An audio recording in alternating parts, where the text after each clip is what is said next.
سيادة الرئيس واحدة وموحدة، فلسنا نرضى الامتزاج ولسنا نرضى التجنيس ولسنا نرضى الاندماج ولن نمتد فرنسيسا، رضينا بالإسلام تاجا كفى الجهالة تدليسا، كل من يبغي اعوجاجا فكل من يبغي اعوجاجا رجمناه كإبليسا. زمن جميل كان فيه سمونا، كانت به أمجادنا تتوالى، كانت عزائم أمتي خفاقة والله أكبر في السماء تتعالى، والله أكبر في السماء تتعالى، والله أكبر في السماء تتعالى. أمجادنا تاريخنا وسلامنا، إسلامنا ملأ الوجود جمالا، فاسأل خيول العز حين تسابقت ترنو السلام فتوجت أبطالا. زمن جميل كان فيه سمونا، كانت به أمجادنا تتوالى، كانت عزائم أمتي خفاقة والله أكبر في السماء تتعالى، والله أكبر في السماء تتعالى، والله أكبر في السماء تتعالى.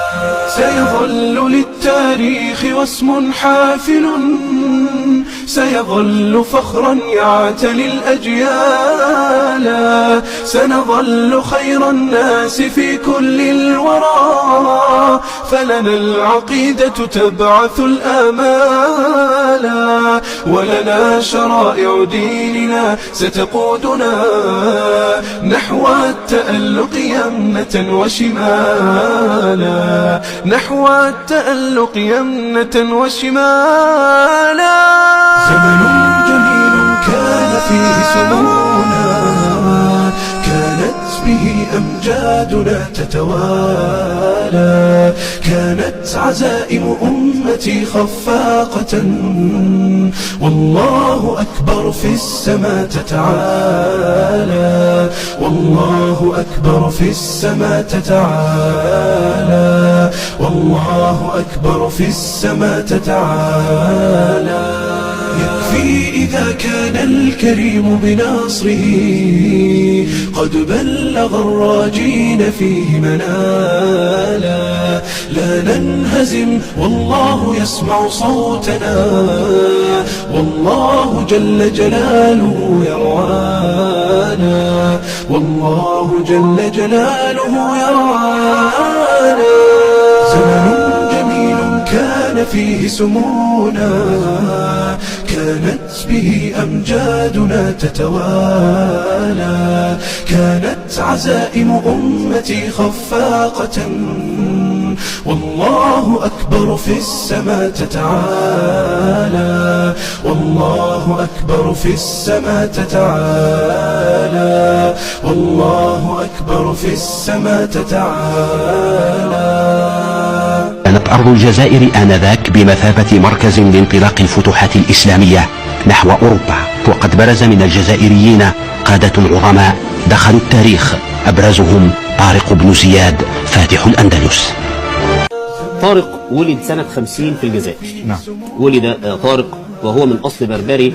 طارق بن زياد من الجزائر. طارق بن زياد فاتح الأندلس لم يكن من أصل عربي، ولد في خنشلة في الجزائر من قبيلة نفزة الأمازيغية. وفي الفترة دي اتولد طارق بن زياد في الجزائر بمدينة خنشلة عام 50 هجريا، وينتهي عام 50 هجرية في خنشلة في الجزائر من أصل أمازيغي. أما بقى المؤرخ جهاد الترباني في كتابه العظماء 100 في الإسلام غيروا مجرى التاريخ بيقول في الصفحة رقم 79 بيقول: كم أخرجت لنا الجزائر من أبطال هذه الأمة، فأخرجت لنا العديد والعديد مثل طارق بن زياد. Es muy probable, tal como se ha señalado en muchas ocasiones, que Tariq bin Ziyad perteneciese a la tribu berebé de los Naza, del grupo de los Aguara, asentada, creemos que originariamente en Guaditaf, en la zona de Tilizán, provincia del centro de la actual Argelia.